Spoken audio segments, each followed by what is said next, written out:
Hey everyone, and welcome back to another episode of Paintbology 101. I'm Joe Barrett, here to teach you more textbook paintball tips and lessons. And today we're going to talk a little bit about bunker manipulation.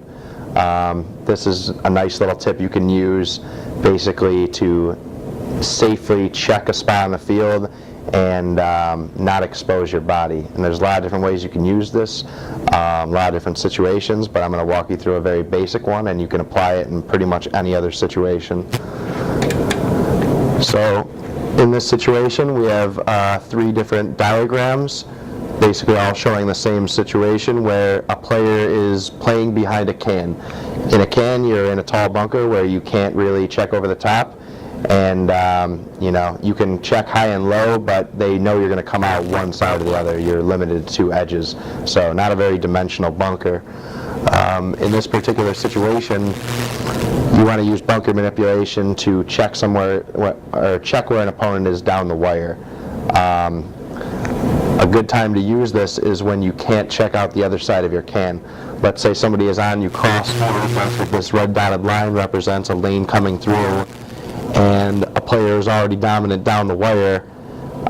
You can't up down over top of this can unless you're like 7 feet tall, so you have one option, and that is to use the wire of your bunker. In this situation, you can see that as long as you are behind your bunker, you're safe. If you stick your head out into this red line, which represents the lane already dominant in the air, then you're going to get eliminated. In diagram 2, that shows the situation. This player is going to lead outwards, and even in only a quick snap, if the paint is low in the air, he's going to get eliminated. Diagram 3 shows you what I would like you to do, and that is by using your hand or barrel to pull the bunker inwards rather than pushing your head outwards. What you're going to do here is create a small space or window of view for you to get a little bit better field awareness without increasing your profile or coming out of your bunker. As you can see, if somebody is dominant on your lane, their paint is going to stay off the edge of your bunker. They're not going to shoot at your bunker, obviously, and they're not going to shoot a foot or two off your bunker. They're going to be shooting right for this edge. So rather than sticking your head out to see where this player is shooting at you from, you can just quickly grab your bunker, pull it in, and you only really need an inch or two just to expose your outside eye, not even your whole face, and in that half second you'll be able to quickly see what's downfield from you and not expose yourself to any unneeded risk.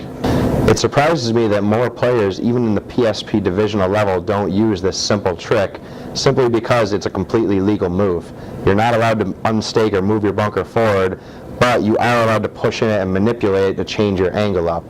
You'll see this all the time with snake players as they lean into their notch to find a little bit better shot on a player.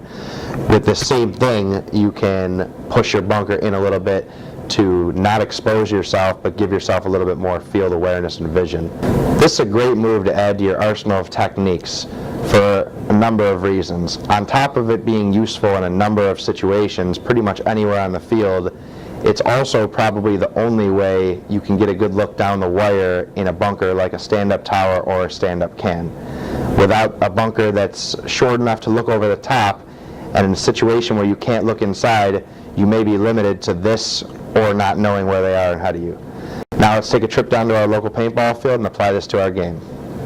This weekend, fortunately, I was able to get out to GRC paintball field with a few friends for some live demonstration examples for this week's episode. And today I'll have my friends Ian and Sean doing demonstration in the videos just to show you a little bit more about what I was talking about. So right here we have basically a third-person point of view, what Ian would be looking at in the bunker. And the situation is somebody is on him cross field and somebody's on him down the wire. Now he wants to check down the wire, whether it be for where this player is, if he's still in the 50, if he's moved up, because all he sees is the paint coming by him. So, he knows this player's on him down the wire, but this player could be at any number of notches if it's a straight snake. He could also be checking to see where on a particular bunker this guy's posted up from, so when he wants to engage him in a gunfight, he knows where to accurately get those first few snapshots on. Basically, at this point, if the player is already dominant down the wire, Ian can't really stick his head out of his bunker because he's going to expose, you know, about a head-sized amount of profile where there's already paint in the air. You know, this player has a dominant lane. He's in a stand-up tower, which is something to consider because maybe if he were an Aztec, he could pop the top with a quick up-down to see where he is, but that's not really possible in this situation right now. And he can't check from the inside because somebody's on him from across field, from the Dorito 50 area. So at this point, the only way for him to stay alive in his bunker and try to get dominance back down the wire is to figure out a way to basically make some space for him to check down that wire. So what he's going to do is use his hand and pull the bunker inside real quickly rather than sticking his head out.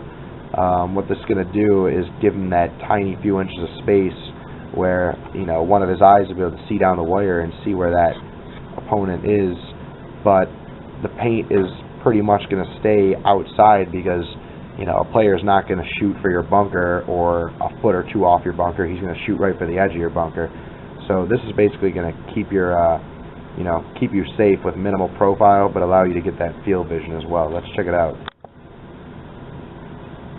There's paint coming by on the wire. Ian quickly checks. You can see he had just enough head looking past the edge of the bunker where he can see what he's looking for down that wire, and then he can come inside and quickly relay where that player was to his teammates in the middle or across the field. To give you a better explanation of why this is helpful, we'll see this from the opposing player's view.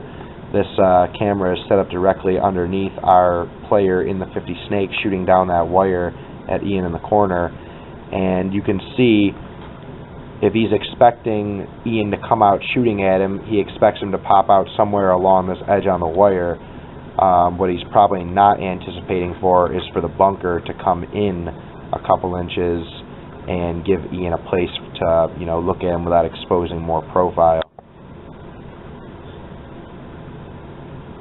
And you see in just that quick half-a-second check, Ian's able to see what he's looking for and adjust next time for when he wants to snap.